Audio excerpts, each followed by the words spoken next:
Star Wars Outlaws is Yeah. a video game that is coming out more than likely at the end of this year. So far, it's or August 30th. They still haven't said that it's gonna be delayed. I don't know. Hopefully not. But they released the first trailer or story trailer for the game, and I think it looks pretty good. It's Yeah. Assassin's Creed Star Wars, Yeah. in a way that I was not expecting, Mm-hmm. right? Because I was expecting this game to be more like Far Cry. I mean, Okay. and it could switch up, right? But it seems like even the animations of the character jumping around, like jumping from the rooftops and hanging, and even the That's animations great. look like it's like Assassin's Creed Yeah. animations, right? So, and because this I guy's do. like they got those animations, they're not gonna sit around on them; they're gonna No, use them. no. Um, so that's why I'm comparing it to Assassin's Creed, but um, interesting that we're gonna go to Canto Bight again. Mm-hmm. And it's confirmed that Kira is in the game from Solo. So yeah, man, it looks pretty good. I think it looks. You know what? This year so far, other than the Elden Ring DLC and Dragon Ball Sparking Zero, I didn't really have a lot to that I was looking forward to. I may catch this one up. This Yeah. looks pretty good. I Yeah. mean, Ubisoft games are good. Yeah. Like even They are what even they if you are. don't even if you don't like the formula, they're pretty consistent. They're I pretty agree. good. So yeah, man, what do you think? Yeah, it was good to finally get like a actual story driven cinematic trailer thing put together just because, since I'd seen the first release reveal announcement, whatever thing that they had at Comic-Con last year, they really didn't have much revealed beyond that after that time.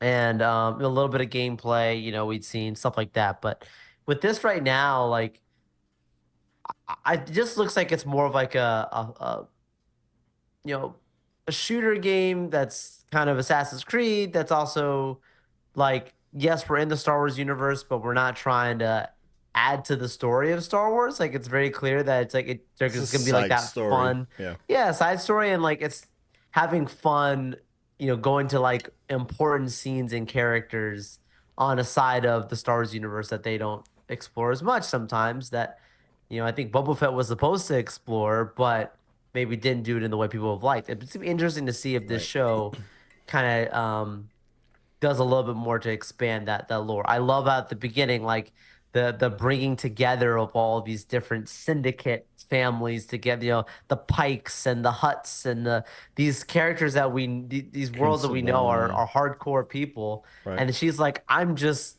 a scoundrel, which obviously we know from like the Han Solo type.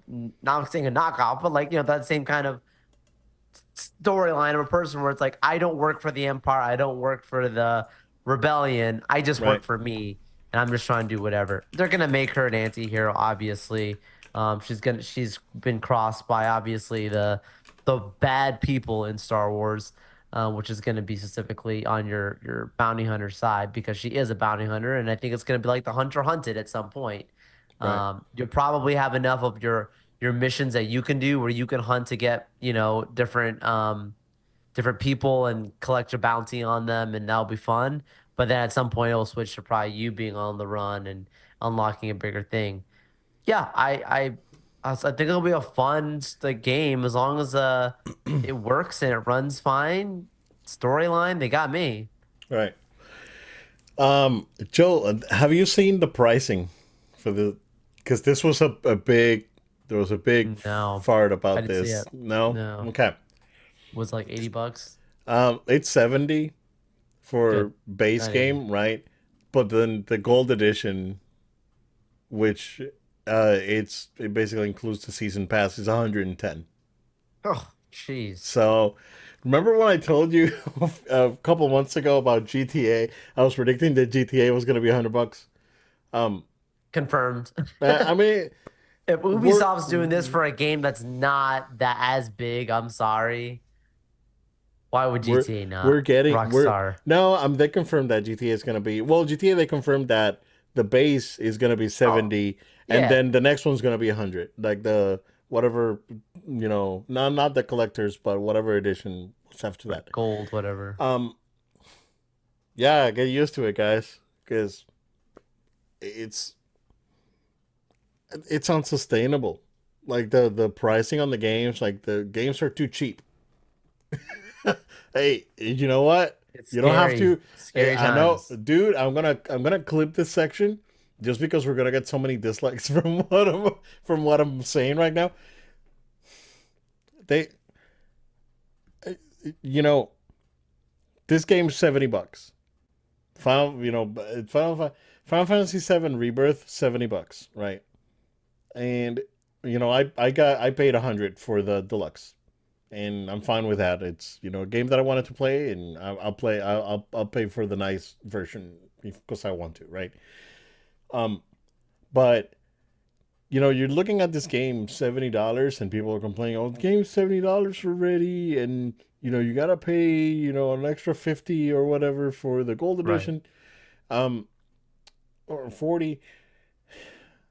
Man, and I always keep going back to, have you guys seen those Toys R Us ads from the console war era when you're looking at like Mortal Kombat 3 for $70 on the SNES, or looking at like again, I remember Strider for the Sega Genesis was like $80, a 15-minute game.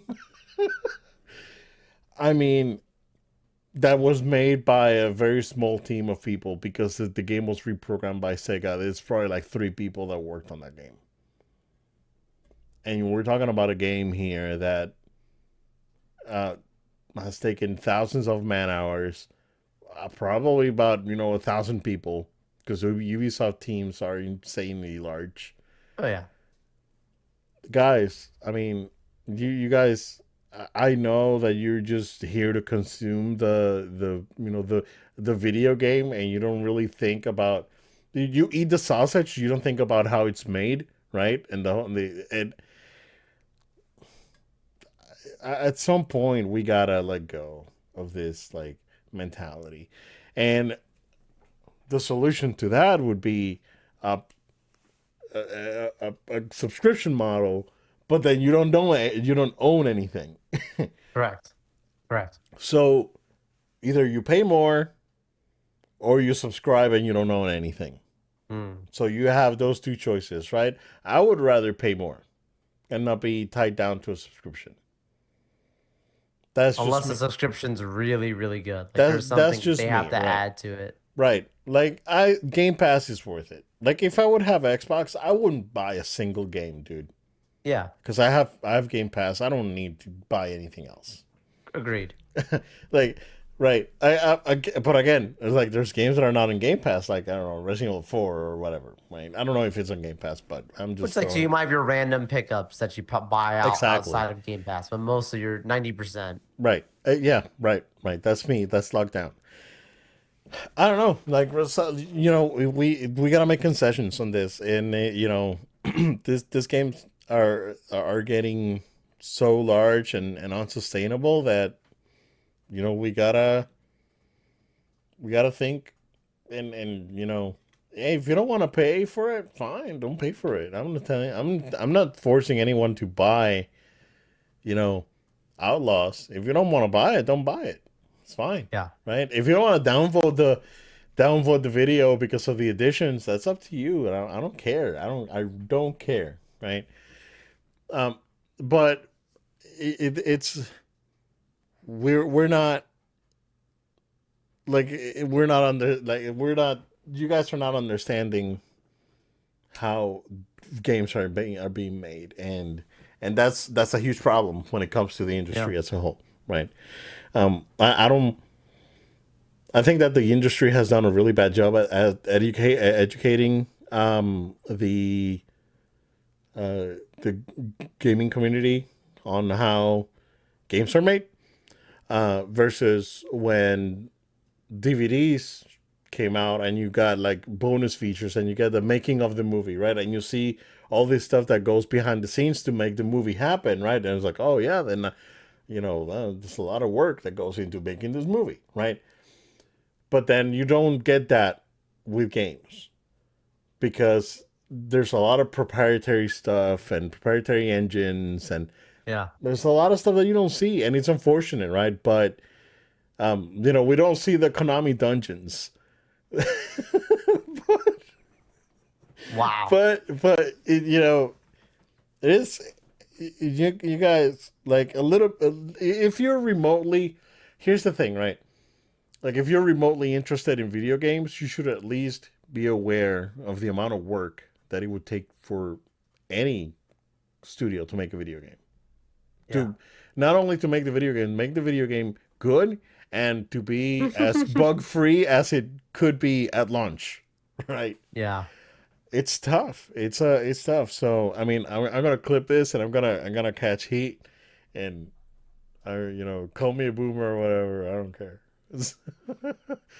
Yeah, you know it, it it's unfortunate, right? Again, I go back to the when you pay $90 for a.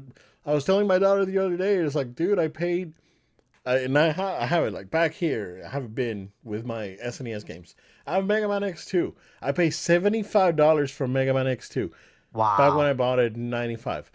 So, and yeah, Mega Man X2 is a really good game that you can play for a few hours. Right. Right. But then I paid $7 for the Mega Man X collection on PSN a few weeks ago because I wanted to play Mega Man X, and I didn't want to use uh, I didn't want to play on the SNES Mini. I don't know why, because I have them there. So I bought it on PSN $7. And dude, but at the same time, it's like, yeah, this game was a lot of money back when it came out, and this is the equivalent of 70, even more, right? With inflation, $75 now is way more than 69.99, or maybe it is around $109. I think that's fair, right? That's just me, right? That's just me. But again, you guys wait for the sale, but that's totally fine. You can wait for the sale, and it's it is what it is at this point. But hey, that's just me. But um, yeah, it looks pretty good. I may consider this game. I'm gonna wait until I see more of a gameplay preview of it to make the decision. But and it's interesting to me right now. So